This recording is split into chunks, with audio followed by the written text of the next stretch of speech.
जौनपुर के हमारे सब परिवार के लोगन के हमार प्रणाम।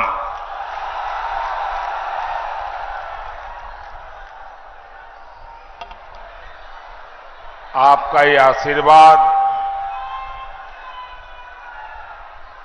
आपका ये स्नेह ये दिखाता है कि यूपी में इंडी गठबंधन वालों के लिए एक सीट भी जीतना मुश्किल कर दिया है आप लोगों ने।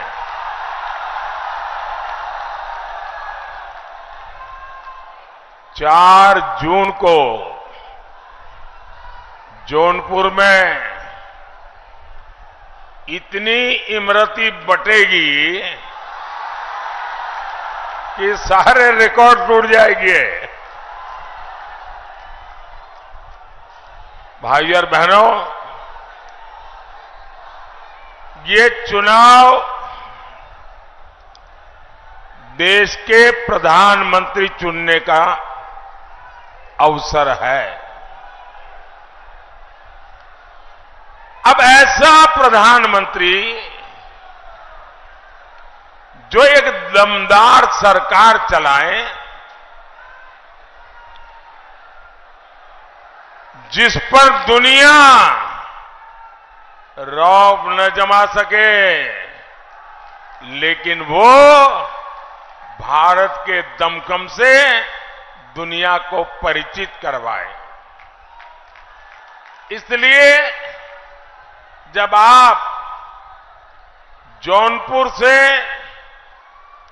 हमारे कृपाशंकर जी को वोट देते हैं, मछली शहर से बीपी सरोज जी को वोट देते हैं, तो आपका वोट दमदार सरकार बनाता है। आप इनको जो वोट देंगे वो वोट सीधा सीधा मोदी के खाते में जाएगा। बैठिए भैया, बैठिए सरोज जी। और दमदार सरकार कैसे काम करती है, ये आपने काशी में देखा है। ये आप अयोध्या में होते देख रहे हैं। पहले लोग विकास की बातें करते थे तो चर्चा कभी दिल्ली की होती थी, कभी मुंबई की होती थी। अब देश और दुनिया काशी की भी चर्चा करता है, अयोध्या की भी चर्चा करता है।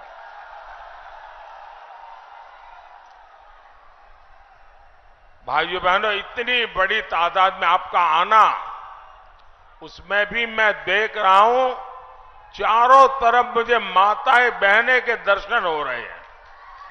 ये मेरा बड़ा सौभाग्य है कि इतनी बड़ी मात्रा में माताएं बहनें इस लोकतंत्र के उत्सव को मना रही है, उसका नेतृत्व कर रही है।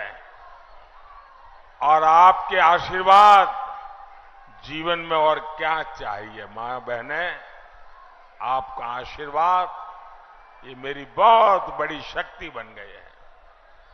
साथियों, विकसित भारत बनाना ये मेरा प्रण है। और विकसित भारत का ग्रोथ इंजन पूर्वांचल होगा, पूर्वी भारत होगा। इसलिए जब मैं एक्सप्रेसवे बनाता हूं तो जौनपुर वालों को बड़ा लाभ होता है। जब मैं बनारस के हवाई अड्डे को अपग्रेड करता हूं तो भी यहां के लोगों को फायदा होता है। ये पूरा क्षेत्र हेल्थ और एजुकेशन, शिक्षा और स्वास्थ्य का एक बड़ा मजबूत हब बन रहा है। आने वाले 5 सालों में मोदी योगी पूर्वांचल की तस्वीर और तकदीर दोनों बदलने वाले हैं। साथियों, जौनपुर तो देश को आईएएस, आईपीएस देने वाला जिला है।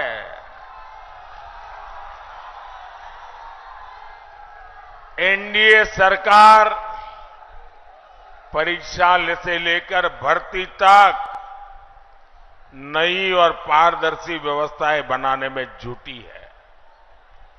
पहले केंद्र सरकार के ग्रुप सी, डी की भर्तियों में इंटरव्यू होते थे। मोदी ने ये खत्म कर दिया ताकि युवाओं को बेवजह की परेशानी न हो, पारदर्शिता के साथ उनका चयन हो। राष्ट्रीय शिक्षा नीति में भी हमने बड़ा फैसला लिया। मेडिकल और इंजीनियरिंग की पढ़ाई पहले सिर्फ अंग्रेजी में होती थी। अगर आपका बच्चा स्कूल में अंग्रेजी में पढ़ा है तभी उसको आगे जाने का कोई खिड़की खुलती है। अब मुझे बताइए भाई, ये गरीब मां का बेटा, गरीब मां की बेटी बच्चे को अंग्रेजी पढ़ाने कहां जाएगी? अंग्रेजी पढ़ाने के पैसे कहां से लाएगी? तो क्या मेरा दलित का बेटा डॉक्टर नहीं बनेगा क्या? मेरे पिछड़े का बच्चा डॉक्टर नहीं बनेगा क्या? और इसलिए भाइयों बहनों, मैंने तय कर लिया, अब डॉक्टर बनना है, इंजीनियर बनना है तो आप अपने गांव की भाषा में पढ़ करके आएंगे तो भी डॉक्टर बनेंगे, इंजीनियर बनेंगे। अब गरीब मां का बेटा भी डॉक्टर बनेगा, गरीब मां की बेटी भी डॉक्टर बनेगी, इंजीनियर बनेगी। अब हमने हिंदी में पढ़ाई और हिंदी में परीक्षा, ये रास्ता खोल दिया है। लेकिन आप जानते हैं कांग्रेस और इंडी गठबंधन इसका भी विरोध करते हैं। ये लोग आपके बच्चों का उज्जवल भविष्य नहीं चाहते। साथियों, भाजपा युवाओं की आकांक्षाओं को समझती है, उनके लिए काम करती है। ये भाजपा है जिसने मेडिकल की परीक्षा में ओबीसी आरक्षण लागू किया। हमने सामान्य वर्ग के गरीबों को भी 10% आरक्षण दिया। पेपर लीक माफिया के खिलाफ सख्त कानून की मोदी सरकार ने बनाया है। ये हमारी सरकार है जो हर जिले में मेडिकल कॉलेज बना रही है।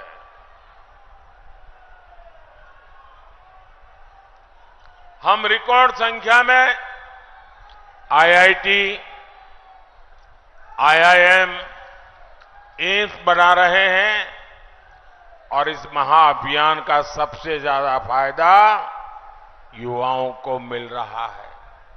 भाइयों और बहनों, इस चुनाव में देश के सामने 2 मॉडल है। एक तरफ हम लोग हैं, मोदी है, भाजपा है, एनडीए है। हम लोगों का रास्ता क्या है? हम लोगों का रास्ता है संतुष्टिकरण, हर किसी को संतुष्ट करना, संतोष देना, और दूसरी तरफ सपा हो, कांग्रेस हो, गठबंधन गठबंधन हो, उनका मॉडल है तुष्टीकरण, अपीजमेंट। देश में जब सपा कांग्रेस का तुष्टीकरण मॉडल चलता था तो सिर्फ और सिर्फ कुछ परिवारों का ही लाभ हुआ। सामाजिक न्याय पर, उस नाम पर गरीब, दलित, पिछड़ों के साथ छल हुआ है, छल, अपराध हुआ है। कच्चे घर, गंदा पानी, खुले में शौच, न जाने कितने अपमान, बिजली, गैस का अभाव। जरा कोई इस बच्चे से फोटो ले लीजिए, उस बच्चे को इतने प्यार से आया है। बेटे थोड़े आगे आ जाओ तुम, बेटा आगे आ जाओ थोड़ा। जरा एसपीजी वाले आप उसको बेचारे को परेशान मत करो। देखिए कितना बढ़िया स्केच बना के लाया है, वाह। खुद बनाते हो बेटा, खुद बनाते हो? हैं? तो अच्छा, पीछे तुम्हारा नाम लिखा है? पीछे तुम्हारा नाम पता लिखा है? हाँ, तो मैं चिट्ठी लिखूंगा तुझे।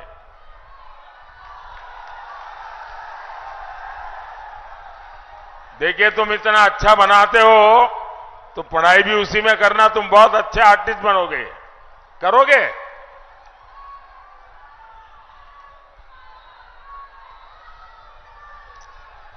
साथियों, गरीब को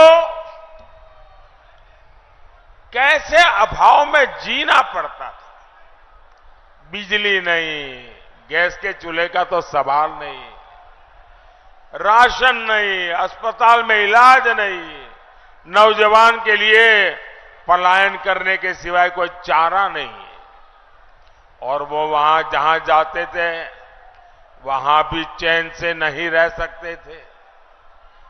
उनकी पीठ पीछे यहां दबंग, माफिया घर और जमीन पर कब्जा कर लेते थे। जब वापिस आते तो घरों पर कोई और बैठ जाता था। भाइयों बहनों, मोदी के संतुष्टिकरण, सेटिस्फैक्शन, संतोष वाला मॉडल ने ये स्थिति बदल दी है।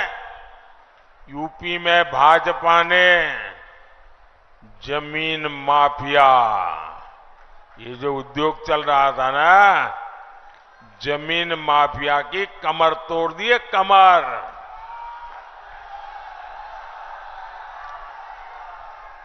अब नागरिकों का हित सर्वोपरि है।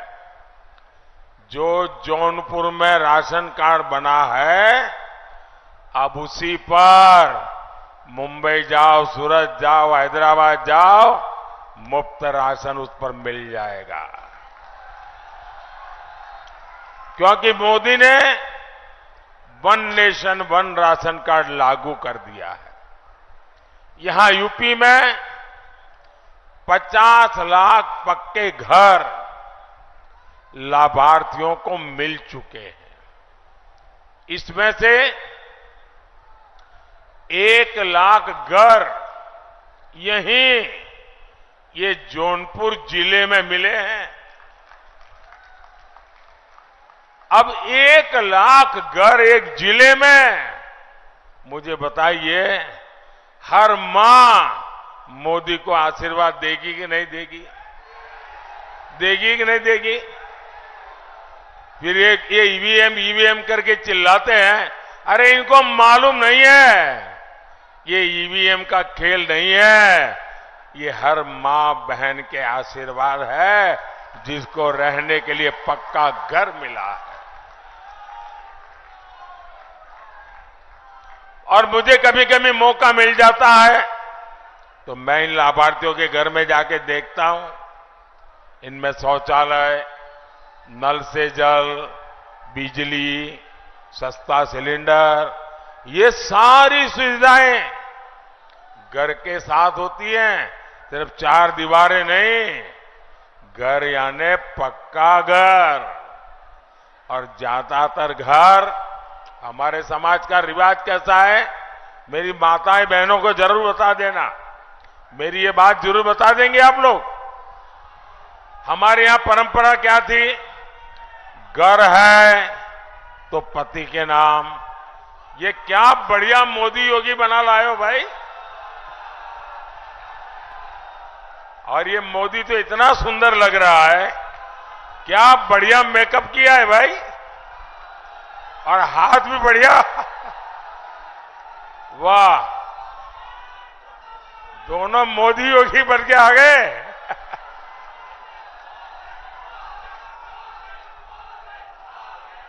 शाबाश शाबाश, बहुत बढ़िया किया आपने। देखिए सब अखबार वालों की नजर मेरे से हट गई, आप पर आ गई।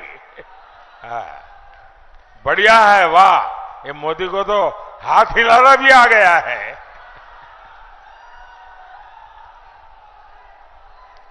अच्छा माताएं बहनें सुनिए, भाई उन बच्चों को बिठाइए, परेशान मत कीजिए, मैं उनका बहुत आभारी हूं। देखिए हमारे समाज में कैसा रहा, घर है तो मालिक कौन, कोई पति या पुत्र। दुकान है तो मालिक कौन, पति या पुत्र। गाड़ी लाए तो मालिक कौन, पति या पुत्र। खेत है तो मालिक कौन, पति या पुत्र। हमारी माताओं बहनों के नाम पर कुछ नहीं। ये मोदी ने कह दिया नहीं चलेगा, और इसलिए मोदी जो घर देता है ना, वो महिलाओं के नाम पर देता है। और मैंने तो तय किया है, मैं 3 करोड़ लखपति दीदी बनाने वाला हूं। 3 करोड़ लखपति दीदी। और मैं आपको एक और गारंटी दूंगा, जिनको अभी घर, गैस, पानी का नल नहीं मिला है, मेरा एक काम करोगे आप लोग, हाथ ऊपर करके सबके सब बताओ तो बोलूंगा। मेरा एक काम करोगे, पक्का करोगे, जरा हाथ ऊपर करके बताइए। मेरा एक काम करोगे। देखिए इस चुनाव में आप जहां जहां जाएंगे, और हो सकता है किसी गांव में एक आध 2 परिवार ऐसे मिल जाए जिनको अभी पक्का घर नहीं मिला है, किसी को नल से जल नहीं मिला है, किसी को गैस का कनेक्शन नहीं मिला है, तो उसका नाम पता लिख करके मुझे भेज दीजिए। और उसको कह देना कि मोदी जी ने गारंटी दी है कि 4 जून के बाद जब तीसरी बार सरकार बनेगी तो जिनको अभी घर मिला नहीं उनको मिल जाएगा, जिनको गैस नहीं मिलेगा मिल जाएगा। ये मेरा काम करोगे, मुझे सबको देना है, क्योंकि मेरे लिए तो ये माताओं बहनों की पूजा है, भक्ति है मेरी। ये भक्ति मैं करूंगा और प्रसाद में चढ़ाऊंगा उनके लिए पक्का घर। ये मेरी भक्ति है। साथियों, अब मोदी ने और एक काम तय किया है। मैंने तय किया है कि आपका जो बिजली का बिल है ना घर में, अब मोदी ने बिजली तो दी, लेकिन लोग आके भड़काते हैं, देखो बिजली दी क्या मिला, इतना बिल दिया मोदी ने। तो अब मैंने कह दिया है, अब मोदी ने बिजली तो दी, अब बिल भी मुझे 0 करना है।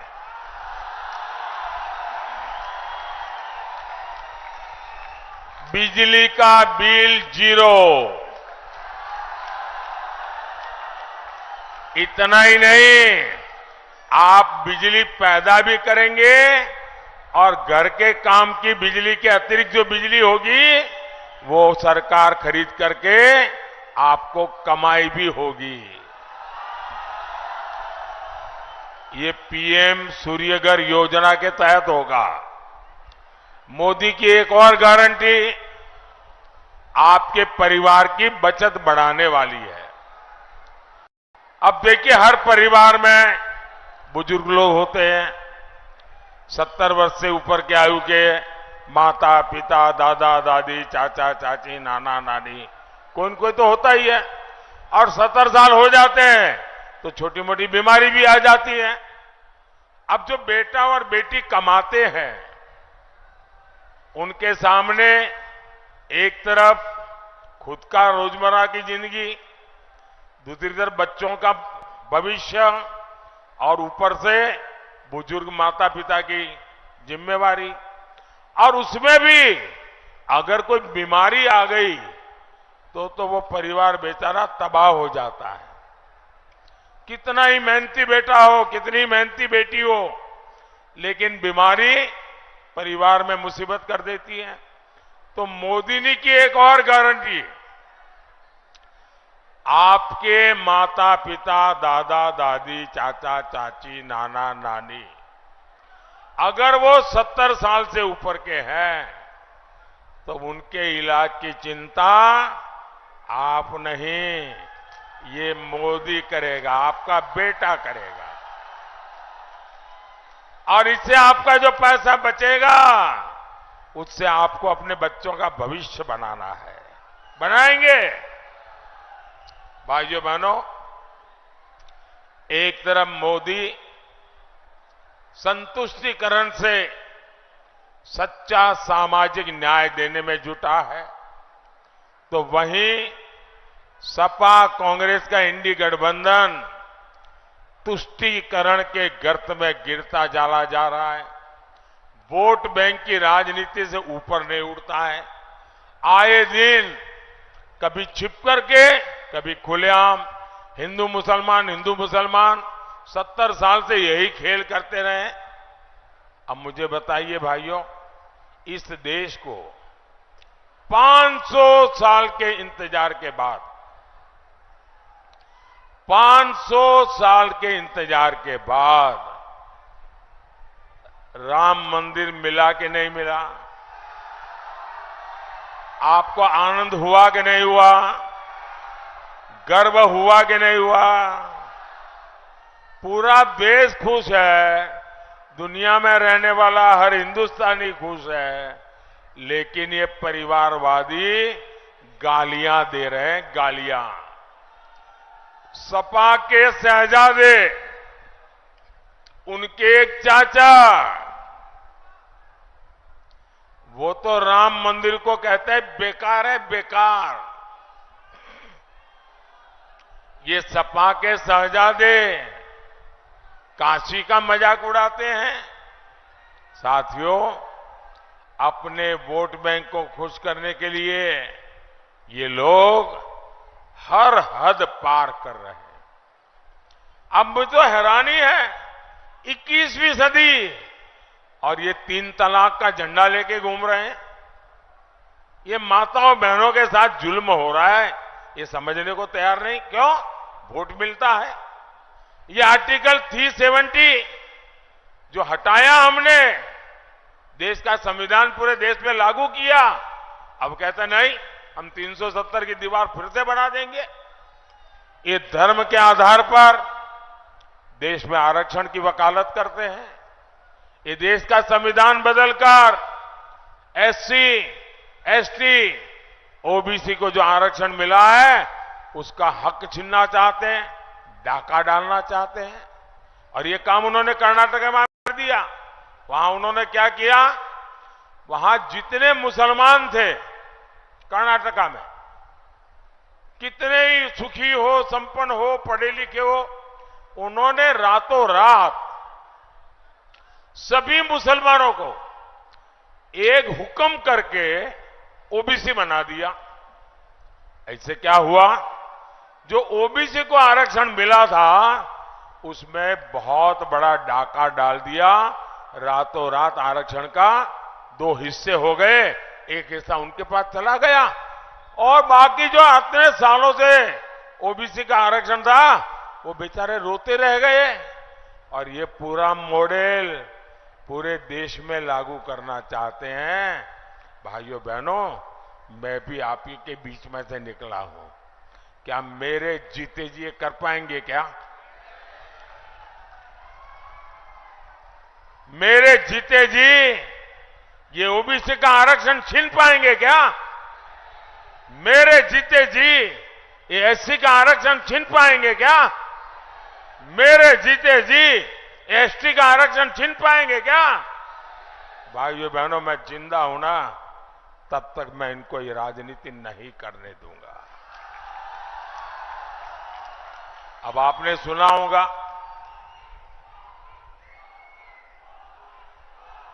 एक कांग्रेस वाले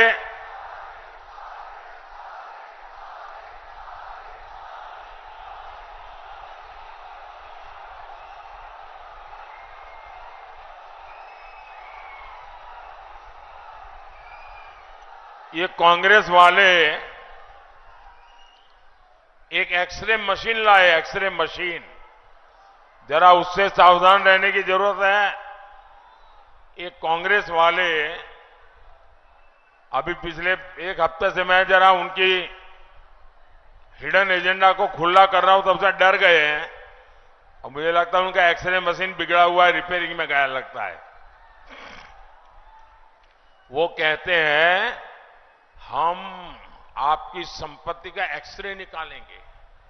आपके पास शादी करके आए तो आपके पास कितना सोना था, कितने गहने थे, आपके पास मंगलसूत्र था कि नहीं था, बैंक में कुछ पैसा पड़ा है कि नहीं पड़ा है, खेत खलिहान कितना है, गाड़ी वाड़ी व्यापार वगैरह कोई।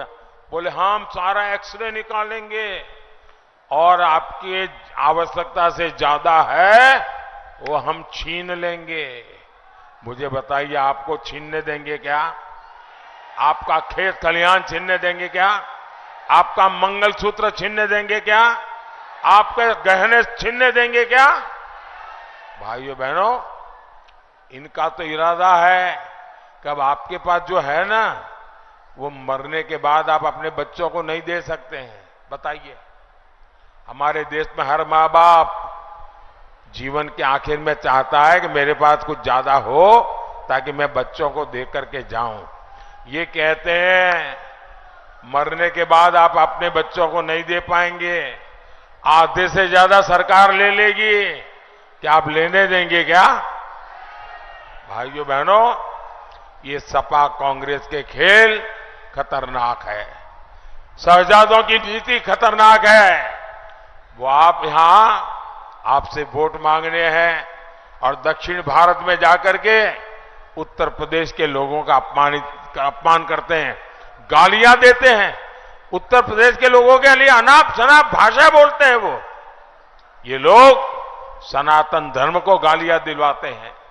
इनके साथ ही डीएमके के लोग हो, केरल में लेफ्ट के लोग हो, कर्नाटक और तेलंगाना कांग्रेस के लोग हो, जब वो दल यूपी के लोगों को गालियां देते हैं तो सपा कांग्रेस वाले अपने कान में रुई डाल देते हैं। क्या यूपी के लोगों को गाली देने वाले इंडी गठबंधन को आप माफ कर देंगे क्या? हम उत्तर प्रदेश के लोगों को गाली देने वालों को माफ कर देंगे क्या? साथियों, विकसित भारत के लिए हमें भाजपा को जिताना है, हमें भारत को मजबूत बनाना है। ये बतावा हम यहां से जीत के लिए आश्वस्त हो के जाए ना? बोला? अरे फिर से बोला। मछली शहर में भी कमल के फूल खिली ना? बोला खिली ना? यही जोश है जिसके चलते फिर एक बार देश कह रहा है, फिर एक बार